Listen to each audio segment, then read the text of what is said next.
quadro Personalidades.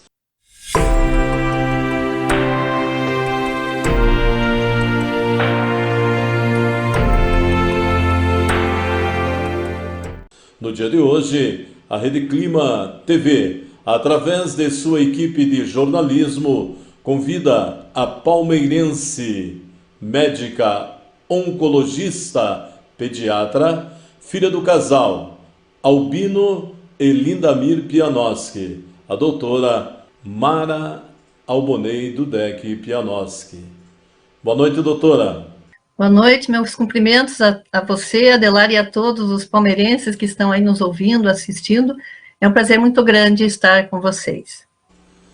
A satisfação é nossa, em especial da equipe da Rede Clima TV, de a senhora ter aceito o convite de estar um pouquinho aqui conosco, contar uma história de vida dessa família. Em especial, nós vamos iniciar hoje falando sobre a sua família, sobre a sua mãe, sobre o trabalho que ela desenvolveu dentro da sociedade palmeirense e, por que não, vamos contar um pouquinho da história da senhora também, né, que saiu muito jovem aqui da nossa cidade e hoje tem o seu trabalho como médica na cidade de Curitiba, em especial trabalhando no ramo da oncologia. Gostaria que a senhora falasse um pouquinho da sua família, quem foi seu pai, quem foi sua mãe. Então, é uma satisfação muito grande a gente poder lembrar dos momentos tão bons que nós vivemos na infância e adolescência, nessa cidade maravilhosa que é Palmeira. Meu pai era Albino Pianovski, ele atuava na área de empresariado, com palhões, trabalhava na fábrica de palhões, e minha mãe era professora.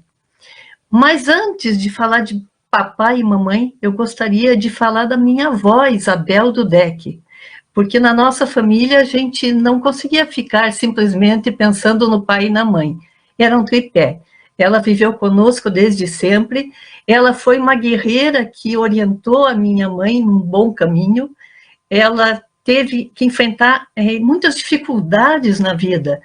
Ela ficou órfã de mãe aos 9 anos, perdeu o pai aos 12 anos, se casou aos 16 e aos 23 ficou viúva com uma filha que era minha mãe.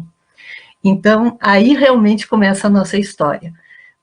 Aqueles tempos eram muito mais difíceis em alguns aspectos, principalmente para a mulher na sociedade, e a minha avó naquela época decidiu ir morar num colégio de freiras para que não houvesse nenhuma suspeita quanto à sua conduta, porque as mulheres eram muito visadas, muito questionadas, então ela quis dar para minha mãe a melhor educação, o sonho é que ela se formasse professora, e para isso a minha avó ficou no Colégio Medalha Milagrosa, costurando para pagar os estudos da minha mãe, e o sustento das duas, e aí começa então toda a história do que nós vamos falar hoje.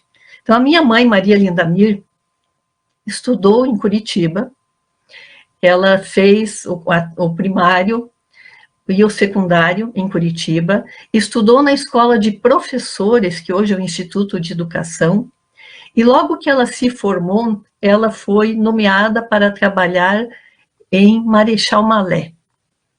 Ela estava, então, muito novinha, tinha acabado de se formar, mas teve a felicidade de ter contato com grandes nomes da educação, como podemos citar aqui Erasmo Piloto e Helena Collodi, e com isso ela levou para toda a sua vida a formação de educação, de olhar o aluno como um ser em desenvolvimento, não como alguém que tivesse que apenas receber informações. Então, naquela época, nós estamos falando aí de 1944, faz muito tempo. Os tempos eram muito difíceis. Ela ficou 2 anos em Marechal Malé, e depois foi morar em Palmeira. Pediu remoção, então, e foi trabalhar como professora primária no grupo escolar Jesuíno Marcondes. Logo depois, algum tempo, foi criado o Grupo Escolar Davi Carneiro e ela foi convidada para ser diretora do Grupo Escolar Davi Carneiro. O que a gente tem lembrança dessa época? Eu ainda era muito pequenininha, mas eu me lembro muito bem de como ela se envolvia com a sociedade, promovendo eventos que tinham a finalidade de inserir os alunos na sociedade e também a sociedade na escola. Então, Palmeira teve um grande benefício com isso, porque o aprendizado se divulgava em toda a comunidade.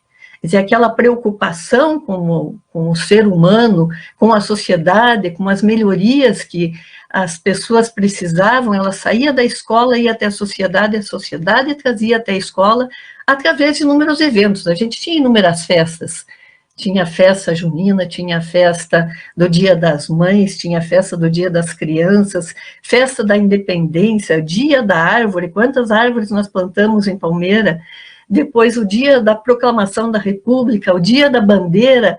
Então, eram festas que envolviam a comunidade, e elas eram permeadas com muita orientação para a educação no sentido de arte, de respeito ao que já vinha sido feito, de tradição, e isso aí fez, então, com que se marcasse a presença da minha mãe na cidade, no grupo escolar Davi Carneiro. Depois ela foi ser professora de matemática no ginásio estadual Dom Alberto Gonçalves. Para ser professora de matemática, é importante lembrar que naquela época não tinha tantos cursos para formação de professores. Então, eles precisavam fazer o que se chamava de exame de suficiência. Esse nome não soa muito bem hoje quando a gente fala, né, um exame de suficiência, mas era equivalente ao que hoje a gente diz uma capacitação. E eu me lembro que ela fazia essa capacitação, ela vinha para Curitiba ter aulas de matemática para se especializar, então, como professora desta matéria. E eu, muito pequenininha e possivelmente muito grudada na mãe, no dia que ela tinha que fazer a prova, eu não desgrudei da mãe e vim junto para Curitiba para fazer a prova. Eu me lembro muito bem dela dizendo para minha avó, que tentava me segurar em casa, né? Deixa, mamãe, eu vou levar ela comigo. E me trouxe e deu tudo certo. E a gente foi naturalmente sendo introduzida nessa questão da educação, da formação e principalmente do respeito com o ser humano. A minha mãe atuou como diretora da escola normal, né? E aí ela ficou muitos anos, onde ela inclusive se aposentou. Formou muitos professores, teve muitos alunos. A lembrança que eu tenho é que ela era muito querida, ela recebia muitas homenagens de final de ano, ela sempre era paraninfa, era madrinha de turma, sempre tinha uma homenagem, e isso para a gente trazia uma satisfação muito grande. Eu tive a honra de ser aluno da sua mãe, da senhora sua mãe, professora Lindamir, que carinhosamente nós chamávamos, né? Muito jovem ainda, lá no SEDAG, e vamos dizer assim, além da professora, uma grande mulher, por mais que a gente fosse adolescente na época, o respeito, o carinho que nós tínhamos por ela era muito grande, era uma mãezona para nós também, como professora. Eu nunca fui muito bom de matemática, mas o necessário eu aprendi, me tornei professor de geografia. Não tive a honra e a oportunidade de trabalhar com ela, ela já tinha se aposentado nesse período. Mas eu gostaria de externar aqui, em nome de todos aqueles que foram alunos dela, lá, não só eu, mas tantos outros, são milhares com certeza aqui na cidade de Palmeira, esse carinho a essa professora. Eu vi também que você falou que ela tinha o hábito de vocês receberem muitas pessoas, muitos amigos, alunos na casa e fazerem serenata para ela, comemorando o seu aniversário, sempre ela abrindo a porta da casa a receber esses amigos. Essa é uma grande vantagem de uma cidade pequena, muito mais fácil essa aproximação. E a minha mãe realmente se realizou na profissão que ela escolheu. A gente observa pelos discursos que hoje a gente olha com um outro olhar, diferente daquele enquanto que a gente era criança ou adolescente e participava, então, das reuniões, das comemorações. Mas olhando o discurso hoje, a gente vê quanto do que ela dizia entronizou na gente, como ela formou as pessoas. E ela era muito feliz, ela dizia que o professor se contentava com pouca coisa, assim como os pais. Então, nessa frase, ela demonstrava que, além de olhar para o aluno como um ser em desenvolvimento, que ela tinha que respeitar e adequar o ensino às características daquela criança, daquele adolescente, ela olhava para eles também com um olhar de mãe, porque ela dizia, o professor, assim como os pais. E a gente, filho, também era aluno. Então, isso tudo foi uma grande chance de vida que nós tivemos de conviver com uma pessoa que respeitava tanto o ser humano, que fazia de tudo para explorar o potencial de cada um, para desenvolvê-lo da melhor forma possível. Com certeza, vamos relembrar um pouquinho alguns fatos. O que eu queria dizer para você que você fez, vou aproveitar um gancho que você falou ali, que realmente é uma sociedade muito diferente lá atrás, aonde não só essa liberdade que se tinha em receber amigos na casa, conversar, partilhar, porque hoje em dia nós vivemos um momento diferente, uma sociedade moderna, uma sociedade que talvez não pensa, né, da mesma forma que se pensava nos anos que se passou. Você acha isso muito diferente em ver jovens hoje? Não vamos falar na pandemia, vamos deixar ela de lado, mas vamos falar em questões educacionais. Você, como médica que eu é hoje, dá para sentir essa mudança nessa questão da sociedade, doutora? Com certeza, Adelar. A sociedade hoje traz muitos desafios para os jovens.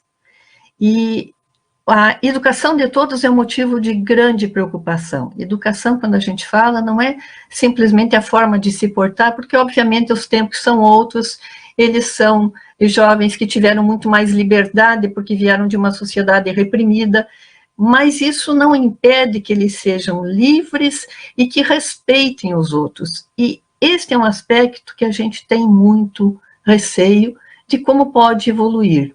Não é de forma generalizada, obviamente, mas a gente vê hoje como o professor não é valorizado. As notícias que a gente tem de agressões a professor, os próprios pais cobrando do professor como se a função de dar a educação fosse somente do professor. Não é, ela vem de casa. A pessoa tem um berço, e esse berço não significa ouro, significa valores humanos, significa acreditar no outro, crescer com amor, com foco em pensamentos nobres. É uma grande preocupação, sim. Eu agora já tenho netos, eu me preocupo muito com o futuro para os netos, como esse Brasil vai estar no momento em que a gente está passando por uma situação, você não quer falar, e eu também não quero falar de pandemia, mas é impossível a gente não dizer como está faltando o respeito nessa nossa sociedade. Verdade, doutora. Mas eu gostaria de falar, vamos falar da sua mãe, depois eu quero falar com você. O casal Albino e a dona Lindamir, quando eles eram conhecidos aqui, também fizeram parte de uma sociedade atuante, né? Eu lembro bem do senhor, seu pai, eu falei para o William ainda da amizade que eu tinha com ele, né? E a gente lembra bem. Então a sua mãe também, eles atuaram no Lions Club, foram um casal importante dentro desse grande ícone que foi dentro da nossa sociedade, o Lions? Sim, eles foram sócios fundadores do Lions Clube de Palmeira e se reuniam periodicamente com visão de fazer ações benéficas para a sociedade, dentro do que a sociedade necessitava. Era a sociedade atuante do momento, né? Era o Lions Clube de Palmeira. E meu pai e minha mãe formaram um casal que deu para seus filhos uma contribuição complementar. Eu via na minha mãe, a mãe provedora, que dava o sustento, que cuidava, que garantia o dia a dia e que ensinava muito o respeito e o amor. E eu via no meu pai alguém que desafiava a gente, que tinha seus princípios, era uma pessoa maravilhosa, ele tinha uma qualidade que nos transmitiu, que ajuda muito a enfrentar as agruras da vida, que era a ironia. A ironia, quando bem aplicada, ela nos protege, ela nos defende, ela nos faz tomar rumos que nos permitem nos defender. E o meu pai era bastante irônico, mas também tinha um amor muito grande por Palmeira. Tanto que no dia que ele faleceu, todo mundo sabe, ele saiu de casa, ele fez o ritual de cumprimentar todo mundo, ir buscar o jornal lá na banquinha, trouxe o jornal, buzinou na frente do posto Pianovski, do meu primo, chegou em casa e infartou. Ninguém acreditava que ele tinha infartado, porque ele tinha feito o ritual às 9 horas, de cumprimentar toda a cidade com seu fusquinha azul, mas isso era porque ele respeitava e amava muito todos os palmeirenses. Então, isso traz para a gente uma questão muito forte de civilidade, de respeito, independente da profissão que a gente escolha. E isso era do meu pai e da minha mãe, mas eu digo que era de muitos palmeirenses. Nós temos vou me permitir fugir um pouquinho aqui do assunto, nós temos um grupo que se reúne até hoje. Nós vamos fazer 50 anos de formado da escola normal e nós nos reunimos periodicamente até hoje. E quando nós nos encontramos, a gente identifica os valores, não importa o rumo que cada pessoa tomou. Todas estão muito bem porque receberam uma educação concisa, uma educação adequada que permitiu o desenvolvimento de cada um. E quando a gente fala, a gente se entende porque está falando nos mesmos valores, na mesma linha de pensamento, sempre procurando o bem do próximo, procurando entender as dificuldades dos outros. E isso é a vida, isso é o que o ser humano deve procurar na sua vida. Do casal, quantos filhos são? São 4 filhos.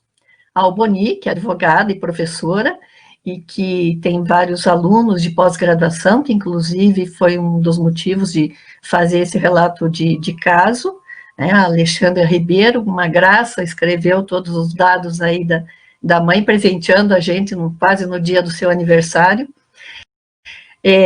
Eu, que sou a segunda filha, que saí daí para fazer medicina. Minha irmã, Alba Simone, que também é advogada, e meu irmão Albino César, que é engenheiro. Todos acabaram ficando em Curitiba, porque como o Palmeira, na época, não tinha condição de fornecer a faculdade, os empregos, a especialidade que eu escolhi é uma especialidade que necessita de muito recurso de um centro especializado, não pode ter essa especialidade em todos os locais, então a gente acabou ficando em Curitiba. Meu pai faleceu, foi enterrado aí, até de uma forma pitoresca. Eu sempre me lembro que um mês antes de falecer, ele estava procurando um terreno para fazer um túmulo no cemitério municipal para a família. E ele era muito vaidoso. Isso, quem conhecia sabia como ele era vaidoso. Um dia ele chegou em casa e disse: Broto, ele chamava minha mãe de Broto, Broto, você que vai ter que ver isso. Eu só encontro o terreno lá no fundo, eu não quero ficar no fundo, eu quero ficar na frente. Resultado, depois de morto, o que interessa isso, né? Mas ele acabou tendo a vontade atendida, e graças à família do Nene Pianovski, a Lorivete, né, que cederam o local no túmulo, e ele está aí descansando até hoje, onde ele queria, bem na entrada direita do cemitério. Bom, esse era o meu pai, né? Muito divertido, muito brincalhão, estava de certo pressentindo a sua morte, porque um mês antes resolveu que tinha que achar um túmulo. E ele trazia muita alegria para a gente, né? Então, a gente sente sempre muita saudade e muito orgulho do casal que criou a gente. O ano mal começou e o Palmeiras Supermercados já preparou ótimas ofertas para começar com o pé direito. Aproveite o período de férias para preparar um delicioso churrasco. Venha ao nosso açougue, garanta os melhores preços e os melhores cortes. Galo picado, R$4,99. Posta vermelha e posta branca, R$29,90. Frango resfriado, R$8,19. Coxa e sobrecoxa, R$5,99. Bisteca suína, R$18,29. Carne moída de segunda, R$21,90. Charque, R$17,90. Repito, galo picado, R$4,99. Posta vermelha e posta branca, R$29,90. Frango resfriado, R$8,19. Coxa e sobrecoxa, R$5,99. Bisteca suína, R$18,29. Carne moída de segunda, R$21,90. Charque, R$17,90. Ofertas válidas até quarta-feira em nosso açougue, aqui no Palmeiras Supermercados, Conceição 960. Eu sou a Daniela Diadio, gerente do Sicredi aqui da agência de Vitimarsum, e eu estou aqui para convidar você que reside aqui em Vitimarsum e ainda não conhece os nossos serviços. Sicredi está em Vitimarsum desde 2001. Nós temos todos os produtos e serviços oferecidos pelas demais instituições financeiras, desde um investimento, crédito rural, crédito comercial, seguros, consórcios, previdência, cartões, entre outros. Se você ainda não nos conhece, convido você a conhecer a nossa agência. Venha conversar conosco, nós temos hoje 9 colaboradores para lhe atender. Venha até a agência que nós vamos atendê-lo da melhor forma, identificando as suas necessidades.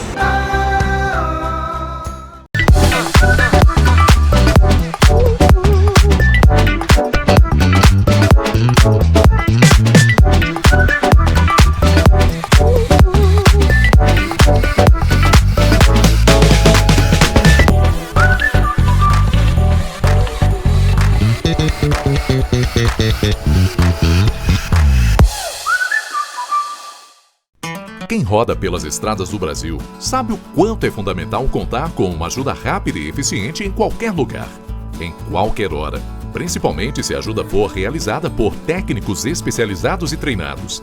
Por isso, pensando no bem-estar de seus clientes, a Claumec hoje está em novo endereço e conta com uma nova estrutura, ampla e moderna, e também a maior diversidade de serviços para garantir a satisfação de nossos clientes. Agora em novo endereço. Distrito Industrial, atrás do Girassol. Fone 3252-3464.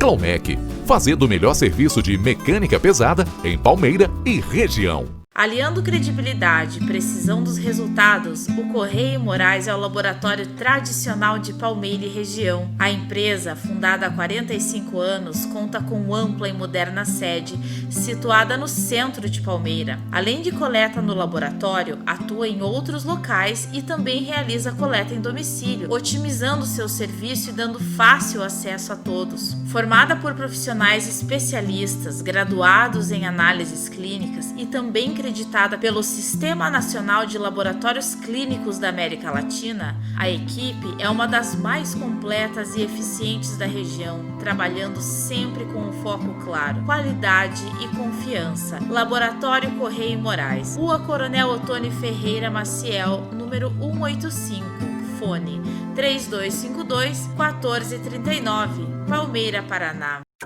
Sabe como você pode ajudar a superar esse momento desafiador? Escolhendo o mercado mais próximo de você, comprando frutas e verduras dos produtores da cidade, pedindo entregas de restaurantes e farmácias locais. Quando o seu dinheiro circula na economia local, ajuda a desenvolver toda a sua região. Participe do movimento Eu Coopero com a Economia Local.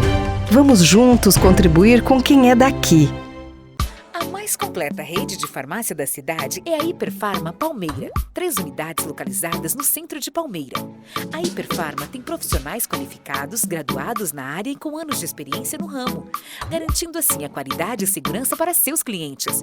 Temos toda a linha de medicamentos tradicionais, genéricos e ampla linha de perfumaria nacional e importada. Quer comprar produtos com descontos? Baixe nosso aplicativo no seu Play Store e garanta os melhores valores. A família Tomadom presta a você, cliente e amigo, atendimento humanizado e diferenciado. Venha para a Hiperfarma, porque aqui você é hiper.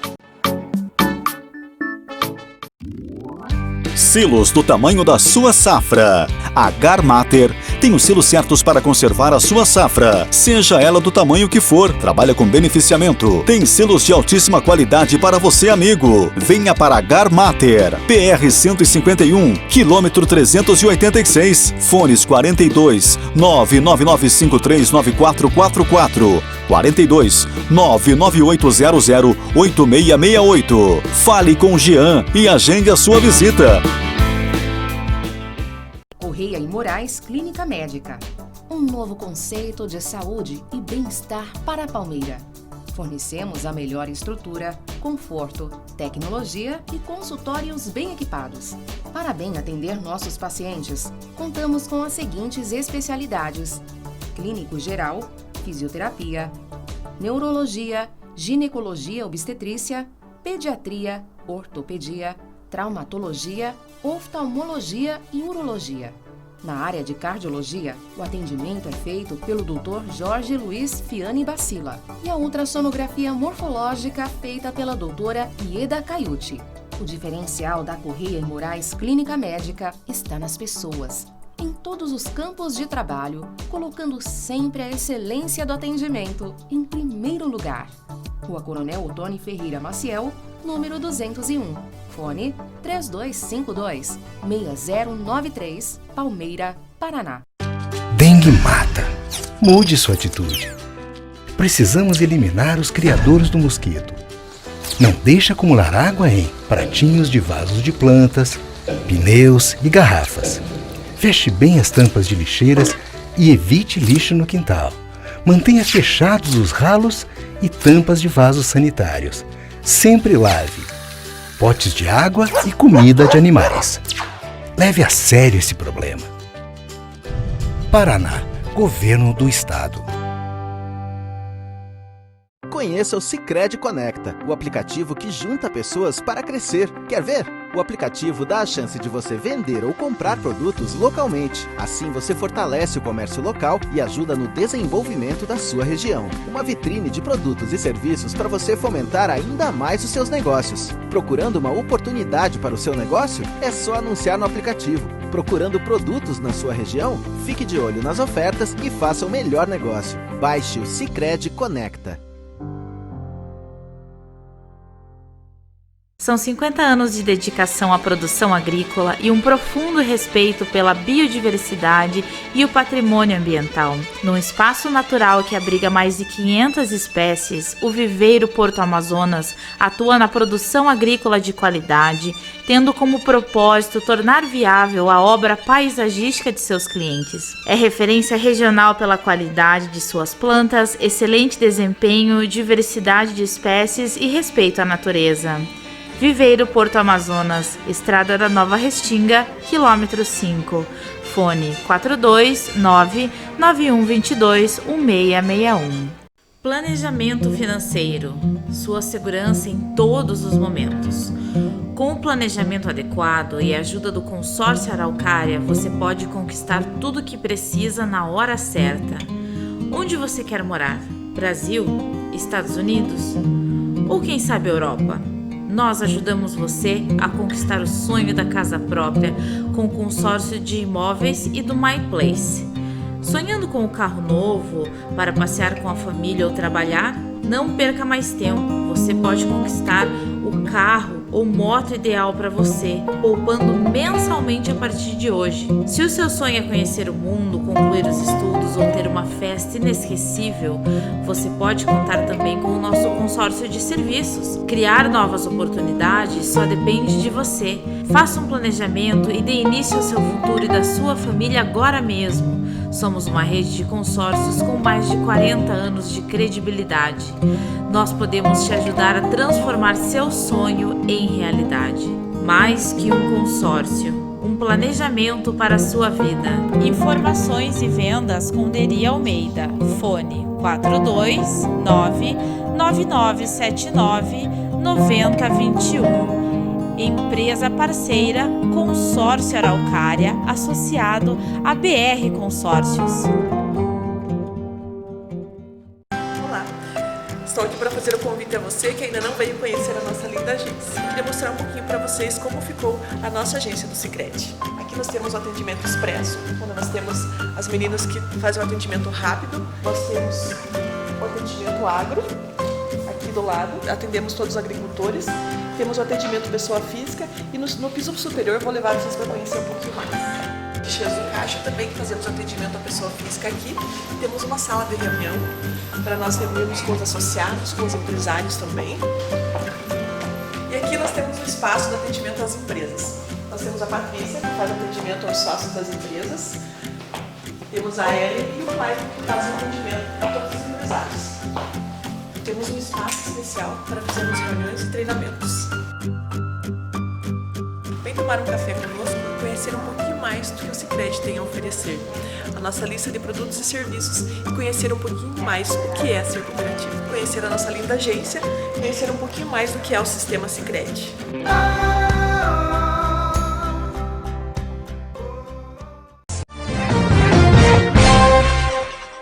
Gostaria de falar um pouquinho agora da senhora, né? Por que medicina? Porque uma jovem que saiu de Palmeira fez uma opção na época por um curso de medicina. Pois é difícil a gente achar a origem da vocação. Eu sempre tive muita vontade de ajudar os outros.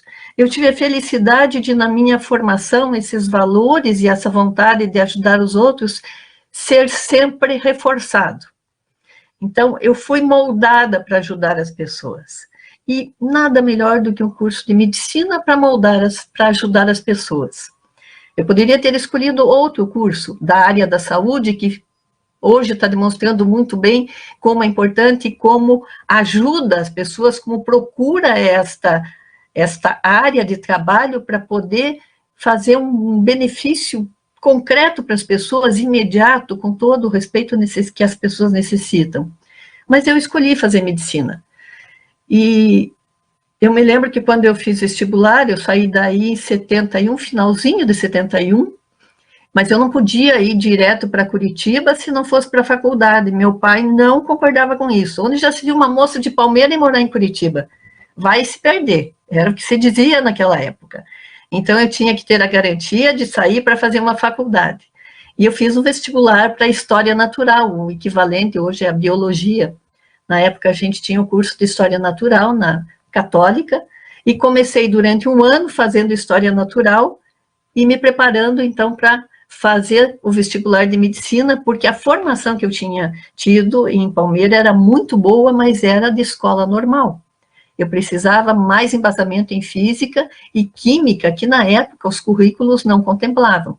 Então, eu realmente precisei fazer um ano de cursinho. Aí entrei na Universidade Federal, e quando eu entrei na Universidade Federal, a minha avó disse, você está entrando numa universidade pública, não se esqueça de devolver para a sociedade que você vai ganhar. Então, na simplicidade dela, eu até me emociono de lembrar disso, né? Isso entra na gente e a gente quer fazer o bem. E aí, na faculdade, eu adorei muitas especialidades, mas eu me fixei mais em pediatria. Aí eu fui contra a minha avó, porque ela não queria que eu fosse pediatra. Mas eu gostei da pediatria e comecei a trabalhar com pediatria e a fazer isso no Hospital Erasto Gertner, que era um hospital recém-criado. O hospital foi fundado em 1972. Eu entrei na medicina em 73. Então, era um hospital que foi formado por 4 cirurgiões que vieram de São Paulo, especialistas na área de oncologia, e eu comecei a fazer estágio e tive um aprendizado na área de oncologia que também me direcionou para o que eu queria, pediatria e oncologia. É um desafio muito grande. Cuidar de criança com câncer traz em si um estresse intrínseco à própria atividade.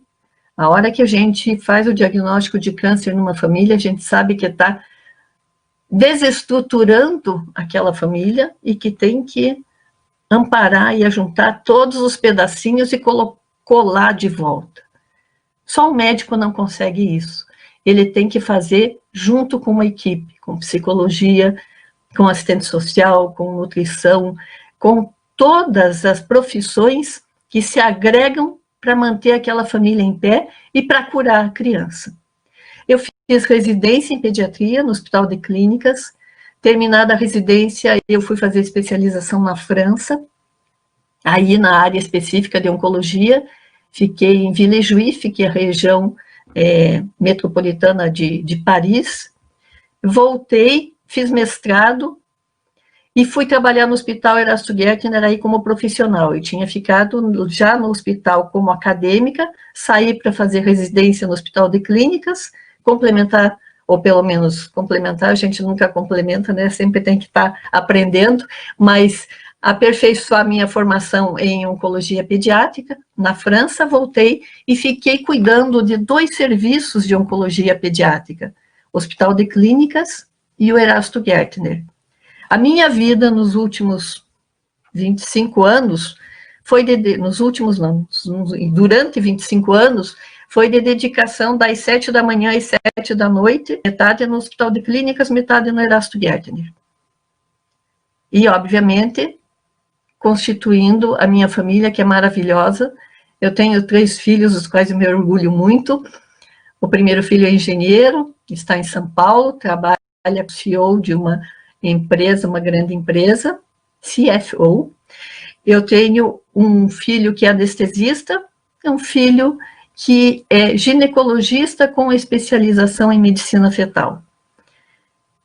Então, a medicina, um pouquinho eu consegui passar, né? 2/3. Um ficou com engenharia, puxa pelo tio. Mas, enfim, é um orgulho muito grande a gente poder ver que está no caminho certo, porque a própria família reconhece e assume, né, de seguir o mesmo caminho, mesmo sabendo todos os desafios que é exercer a medicina num país como o nosso. Vou fazer uma pergunta para a senhora, eu estava analisando sua fala aqui. Se fosse para essa jovem, né, sair de Palmeira hoje e iniciar sua vida, começaria pela história natural e passaria pela medicina de novo? Nos dias atuais? Se eu tivesse, eu brinco às vezes que a gente tem que pagar pedágio na vida, né? Se eu tivesse que pagar o pedágio de fazer história natural para fazer medicina, eu faria. E até por sorte eu escolhi uma área que era complementar. Tinha muito de biologia na história natural. Então eu consegui inclusive terminar o curso de história natural durante os primeiros 3 anos da medicina. Eu tenho licenciatura em história natural e continuei daí a medicina. Faria tudo de volta. Talvez se fosse hoje o tempo, eu pudesse ter mais opções dentro da medicina, mas eu ia acabar caindo de volta na oncologia pediátrica, porque tudo que me chama atenção, eu tento aplicar na oncologia pediátrica.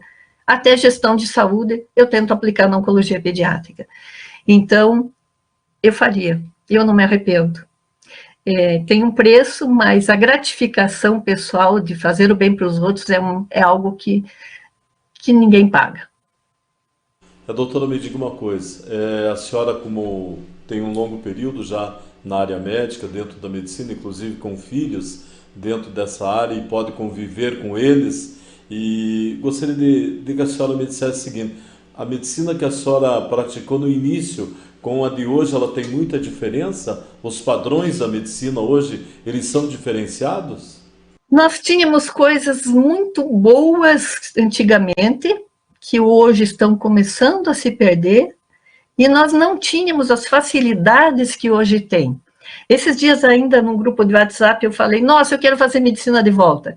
Porque quando você tem acesso ao que a tecnologia de informação traz para a gente, com tanta facilidade, com a visualização do corpo humano, dos mecanismos moleculares, como tudo acontece, é tudo mais palpável. Na época que eu fiz medicina, para a gente ter acesso a publicações internacionais, a gente tinha que se dirigir a um índex, que se chamava Índex Médicos. Eram livrões desse tamanho, que eram catalogadas as publicações, a gente tinha que procurar, linha por linha, achava o artigo, ia na prateleira, não tinha revista.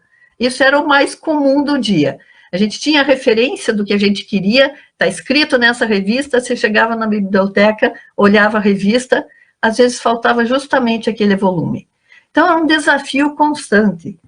Hoje, a gente quer saber, a gente põe na internet, nos sites científicos, técnicos, e até o Google às vezes ajuda, e a gente acha o que a gente quer num instante, num segundo. Esse aprendizado, no entanto, é uma arma de 2 gumes, porque o que acontece com os jovens hoje? Tudo que ele quer está pronto. E ele passa a ter o risco de mergulhar melhor, de não mergulhar no conhecimento, de se satisfazer com a superficialidade das informações.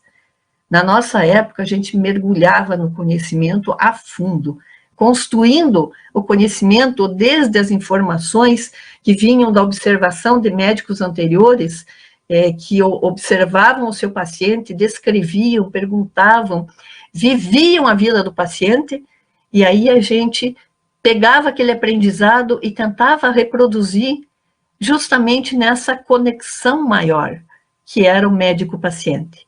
Hoje em dia, os jovens têm que tomar muito cuidado para não perder isso. porque não há computador que substitua a interpretação de um olhar. Ainda não, né? Talvez aqui para frente venha, não sei. Mas ainda não substitui adequadamente a interpretação de um olhar, a possibilidade de você captar uma informação por uma sinalização não verbal que o paciente ou a família está trazendo para você e que é fundamental na construção do diagnóstico e na condução depois terapêutica. Então, existem, sim, muitas diferenças, muitas facilidades, muito maior complexidade hoje, é difícil de acompanhar. Se a gente for ver o que aconteceu aí com a pandemia, começou em dezembro na China, em janeiro já tinha centenas de artigos publicados, e a gente com acesso aqui. É óbvio que o vírus também veio junto, né? Veio todo mundo junto, corre o conhecimento, corre, um vai para um lado, outro vai para o outro, e assim também as coisas ruins também passam. Mas é um mundo bem diferente e é um mundo fantástico que aquele que quiser fazer medicina hoje em dia, invista no seu sonho, porque é lindo, é muito bonito, e com muito recurso, muito maior possibilidade de atender e de curar do que antigamente. Gostaria que a senhora falasse agora para nós aqui, né, na sua área, na área médica, especialidade oncologia, o que é o Erasto Gettner para você, esse hospital? Bom, eu não sei muito bem o que ele é para mim, mas eu sei o que eu sou para ele, eu sou patrimônio dele, eu faço parte do Erasto Gettner.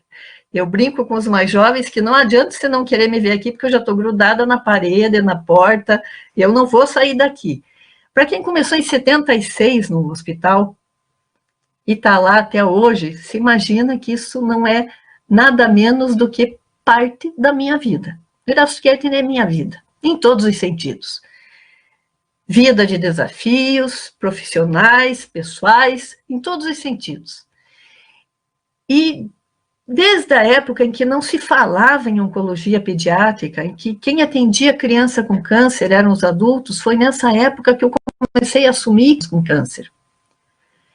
Desde essa época, o que aconteceu no Erasto Gettner foi uma evolução tão bonita. Durante vários anos, nós tivemos como parceria o Instituto Ronald McDonald, essas campanhas do McDia Feliz, no último sábado de agosto. A gente fazia projetos, a população, as voluntárias do hospital vendiam os Big Mac e aquele dinheiro vinha para a gente para fazer as reformas. E a pediatria foi toda reformada. É um lugar muito bonito, lúdico, alegre, nós temos 1.300 metros quadrados de espaço. Por que a gente quer o Erastinho? Porque a gente ainda tem dificuldades estruturais. Por exemplo, nós temos enfermarias grandes de 5 leitos que a gente não quer mais isso hoje em dia. A gente quer maior privacidade para o paciente. Para entrar na pediatria, a criança tem que passar pelo setor de adultos, porque o Erasto Gettner foi criado estruturalmente como um caranguejo, com braços para todos os lados, unidos no centro. Para eu chegar no braço da pediatria, eu passo pelo centro. Por que um caranguejo? É a simbologia do câncer. Isso, arquitetonicamente, não foi adequado. E hoje a gente tem que fazer, então, as correções necessárias. E a ideia de construir o Erastinho já vem de muito tempo. Nós tivemos, há 6 anos atrás, uma avaliação por uma arquiteta com uma especialização na Inglaterra, a Lara. Ela veio fazer uma avaliação de campo, o que precisava melhorar no Hospital Erasto Gettner como um todo. Conversou com todos os colaboradores, as necessidades de cada um, e a primeira coisa que ela disse, tem que tirar a pediatria de onde está. E a pediatria acabou indo, então, vai, daqui a pouco, para o Erastinho. Mas todos os esforços foram assumidos pela instituição para construir o Erastinho. Não é o trabalho de uma pessoa, é um trabalho que tem uma liderança muito grande na pessoa do nosso superintendente, a quem eu dou os maiores elogios que eu posso dar em termos de administração hospitalar. O nosso superintendente Adriano Rocha Lago, que é curitibano, teve também uma carreira que a gente diz, ele foi sugado pela saúde, porque ele fez processamento de dados, enquanto ele estava esperando um emprego, uma entrevista de emprego que estava difícil de conseguir, ele teve um convite de colegas para trabalhar num hospital, e nunca mais saiu do hospital. Isso aconteceu em Ponta Grossa, ele foi depois para São Paulo, depois ajudou a administrar Barretos, que ele deu uma grande experiência na administração de um hospital de câncer, e nós tivemos a felicidade de trazê-lo há 6 anos para o Erasto Gärtner. Nesse período, o Erasto Gärtner já aumentou de tamanho de 17 mil para 22 mil metros quadrados, já vai agora com mais 5 mil metros quadrados do Erastinho, isto em 5 anos. Ele pegou uma instituição que estava no vermelho e que hoje é autossustentável. Criou uma unidade do Erasto Gärtner em Irati, porque detectou que o hospital atendia muitos pacientes de Irati.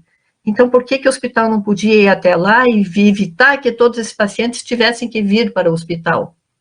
Veja a visão social do administrador.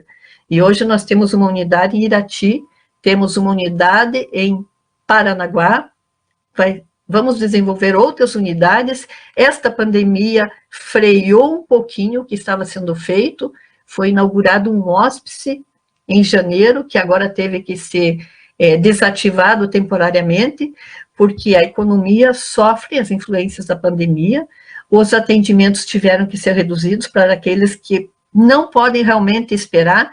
Então, uma população que fazia acompanhamento, está fazendo acompanhamento com consultas virtuais, né? Então, por internet, entra em contato com o médico, mas não vai até lá, e isso também fez com que a gente recebesse menos pacientes nesse período, menos procedimentos, porque a própria população está se retraindo. Aqui fica até um alerta: se tiver uma sintomatologia, não espere passar a pandemia do coronavírus. Se estiver sentindo alguma dor, alguma coisa diferente no seu organismo, procure um médico. As coisas não excluem uma outra, a pandemia não exclui a evolução de um câncer. Então, que todas as pessoas fiquem atentas para o seu organismo e não deixem que o medo de ir até o hospital faça com que atrase o diagnóstico e perca a chance de cura. O hospital tomou, nesse período, todas as medidas de enfrentamento. Hoje, quando o paciente chega lá, foram criadas tendas fora do hospital para conseguir manter o distanciamento. O hospital tem um terreno muito grande, muito bonito, que foi doado pelo prefeito Erasto Gärtner, que era médico, e esse terreno é muito amplo. Então, nós temos essa facilidade de ter espaço para atender os pacientes em tendas que foram construídas fora do hospital e só entra no hospital após uma triagem. Se tiver algum sintoma gripal, vai para determinado setor, se não tiver, vai para o setor para o qual foi encaminhado ou que já vinha sendo atendido. Então, quando a gente vê uma história de evolução de uma instituição tão bonita, é impossível ficar alheio a isso. Aí nós tivemos a ideia da construção do Erastinho, embasada por essa arquiteta e assumida integralmente pelo nosso administrador, nosso superintendente. Eu chamo ele de administrador porque ele faz isso, mas ele é o superintendente, ele tem especialização em gestão hospitalar e é uma pessoa muito autêntica, que mostra o interesse pelo paciente. Tudo que ele faz é para o bem do paciente. Muitas vezes ele é até difícil para alguns profissionais para lidar, mas o paciente nunca sai do foco. Isso dá uma genuidade, uma autenticidade de ação que as pessoas acreditam, e tem por que acreditar, porque estão vendo resultados. Então, o Erastinho começou há 5 anos atrás, tivemos um jantar de lançamento com o cantor Daniel. A Sociedade de Curitiba abraçou a causa, vários amigos vieram ajudar o hospital. Eu não vou citar nomes aqui, porque eu vou ser injusta com alguém, com certeza, porque são muitos. Ano passado, a gente teve a corrida do The Hardest Run, que foi uma emoção para todo mundo. Começaram a ser vendidos a inscrição começou a ser feita, não vendidos, começou a ser feita a inscrição em janeiro, não estava andando muito. De repente, a RPC entrou na causa e fez um movimento maravilhoso e as inscrições começaram a ser feitas. Nós tínhamos programado, a equipe que estava organizando programou 10 mil inscritos, superando já a máxima de Curitiba, que tinha sido de 6 mil corredores. Quando era para ser no dia 1º de maio a corrida, quando dia 1º de abril, a pessoa do escritório do Erastinho chegou para mim e falou, doutora, está terminando a inscrição. Eu falei, 1º de abril, 10 mil inscritos em 1º de abril, é mentira, né? Não era verdade. No dia 1º de abril nós tínhamos 10 mil inscritos. Então, Curitiba toda saiu às ruas para apoiar a construção do Erastinho. Obviamente, isto é uma responsabilidade enorme, mas a gente tem uma equipe muito boa, uma equipe muito dedicada. Eu tenho o orgulho de dizer que eu participei da formação da maioria dos profissionais que estão atuando lá no Erasto hoje, mais ou menos intensamente, a maioria muito intensamente, outros um pouquinho mais à distância, mas a gente tem, então, todos os médicos oncologistas pediátricos, nós temos uma equipe de UTI só para criança oncológica, ou melhor, com toda a especialização do atendimento de uma criança oncológica, não é só para isso, mas ela tem toda a especialização do atendimento que tem as suas peculiaridades. Nós temos uma unidade de transplante de medula óssea, que está cada vez fazendo mais transplantes, e nós temos uma equipe multiprofissional, com enfermagem, farmacêutico, assistente social, nutricionista, fisioterapeuta, todas as áreas que são essenciais para o tratamento e para o atendimento da criança com câncer. Então, nós estamos, sim, preparados, nós queremos começar esse hospital prontos para receber a certificação. Nós já estamos inscritos para a certificação LEED e certificação WELL. Certificação LEED é referente à qualidade da construção. No Erastinho, as crianças e os adolescentes vão ter o melhor material possível, aquele que a gente não consegue nem pôr em casa. Está sendo feito isso com muito carinho, porque a gente teve a participação do governo, dando 50% do valor para construir, com o compromisso de que nós arrumássemos os outros 50%. Arrumar os outros 50% não foi difícil, se a gente disser que a gente curtiu muito esse momento pela resposta da sociedade. Claro que foi difícil procurar, conseguir, não perder o momento da oportunidade, como desta corrida, que o nosso superintendente estava jantando com Marcelo Alves, e ele mesmo diz, a gente conversou, não conseguia nem ouvir, porque a música estava alta, estava um barulho muito grande, mas fez a liga, e saiu a primeira corrida para ajudar o Erastinho, e agora a segunda corrida, que deveria acontecer no dia 17 de maio, teve que ser transferida. Tem uma live, se vocês quiserem consultar, do The Hardest One, que mostra como está o Erastinho, a construção por dentro, todas as partes de detalhes, né, da construção, quase pronto. Eu acho que até outubro, em virtude dessa pandemia, até outubro a gente está lá. Fica localizado aonde o Erastinho hoje? O Erastinho é justamente do lado do Erasto, que às vezes a gente brinca e diz, do lado do Erastão. Então, o Erasto, há muito tempo atrás, começou a construir um bloco que era para ampliar o ambulatório dos pacientes adultos.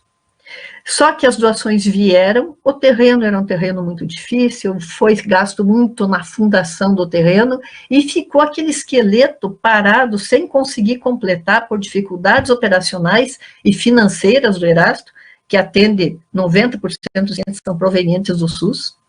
Então, isso já dá uma dimensão de como tem que gerenciar muito bem e pôr dinheiro de fora da sociedade para dentro, porque quem trabalha pelo SUS nunca tem o seu procedimento adequadamente remunerado dentro daquilo que é o mínimo essencial. A gente acredita que para cada R$1, o SUS paga 60 centavos, então nós que nos dedicamos a isso temos que ir atrás dos outros 40 centavos. Então, foi feito tudo isso, e a gente verifica que a sociedade conseguiu resgatar. Lá no passado não tinha condição, mas agora, um novo gerenciamento, e eu atribuo mérito, não tenho dúvida nenhuma de dizer, o mérito é do Adriano Rocha Lago, da doutora Carla, que é diretora do hospital, de todos os profissionais que trabalham lá dentro, mas que tem um comandante, no bom sentido, Tem que ficar bem claro isso nesse momento, um comandante no bom sentido, que faz com que as pessoas consigam produzir mais e felizes e fazer com que a instituição cresça. Então, o Erastinho vai ficar pronto agora por conta disso. Aquela ideia inicial que era para ser para os adultos, ela não foi totalmente distorcida, porque a hora que nós da pediatria sairmos do espaço onde estamos ocupando hoje no Erasto Gärtner, que é um espaço de 1.300 metros quadrados, imediatamente ele vai ser reformado para ampliar para uma ala de transplante de medula óssea. Então, no final deu tudo certo. E eu olhava tanto para aquilo que eu consegui. Eu dizia, lá que tem que ser a pediatria. Consegui. Gostaria de perguntar a senhora, nunca pensou em clinicar em Palmeira? Pensei muito, e eu estava lembrando, quando você disse que queria conversar comigo, eu lembrei do nosso amigo, que muito precocemente foi levado dessa vida para outra, né, deve estar lá no céu, ele era uma pessoa muito querida, Osíris Stelli. Osíris me dizia, venha, vamos administrar o hospital. Eu pensava que sim, enquanto eu não tinha decidido pela oncologia. A hora que eu decidi pela oncologia, eu tive que escolher. Porque, como eu já disse, é um tratamento muito complexo, muito caro, não pode ter um hospital de oncologia em cada cidade, e a gente tinha que concentrar esforços em um que hoje está conseguindo ter unidades em outras cidades, mas sempre amparados com a unidade central. Então, os recursos têm que ser otimizados.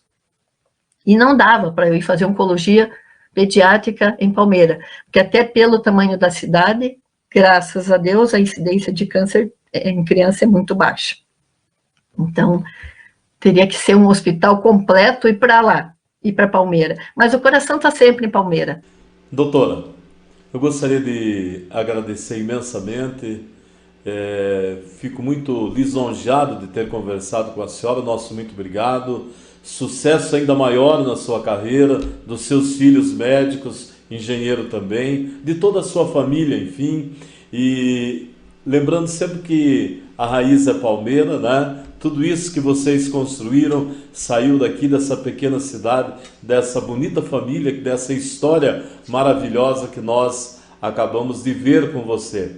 Parabéns mais uma vez, fica o carinho da Rede Clima TV, em especial do jornal Palmeira News, fica o convite de vir a Palmeira, vir conhecer os nossos estúdios e que dentro da área médica vocês cresçam cada vez mais e que o Erasto se torne realmente, não só o Erasto grande, o Erastinho também, a casa de atendimento a todos aqueles que necessitam, em especial as crianças, e você dando assim um norte cada vez melhor ao futuro infantil. Eu agradeço muito pela oportunidade de estar aqui com você, com os nossos palmeirenses, de matar a saudade. Palmeiras é parte da gente que nasceu aí, ela acompanha para sempre. Porque nós tivemos, palmeirenses, a felicidade de ter um núcleo de formação muito adequado. E é impressionante como o que é bom se multiplica. E quando eu penso em Palmeira, eu penso em gente boa, sempre. Porque eu não consigo pensar em alguma pessoa ruim de Palmeira. Todas são muito boas, todas são competentes, todas olham para o próximo com esse olhar que a gente tanto gosta. Eu agradeço muito pela oportunidade da participação. Eu vou aproveitar aqui para pedir ajuda para o Erastinho. Quem puder ajudar o Erastinho, por favor, acesse o site www.erastinho.com.br.